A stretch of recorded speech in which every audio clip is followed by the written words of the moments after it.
আসসালামু আলাইকুম। আজকে আমরা পুঁথি সাহিত্য সম্পর্কিত গুরুত্বপূর্ণ প্রশ্ন ও উত্তর শিখব।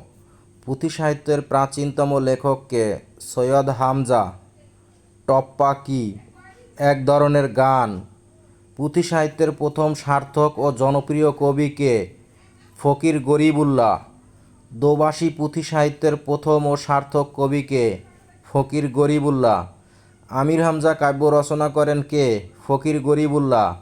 কবিগানের প্রথম কবি কে? গোজলাপুট বাগুই।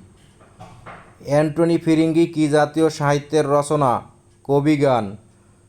মধুমালতী কাব্যগ্রন্থের কবি কে? সৈয়দ হামজা। কয়েকটি পুঁথি সাহিত্যের নাম কি? পদ্মাবতী, ইউসুফ জুলেখা, লাইলি মজনু।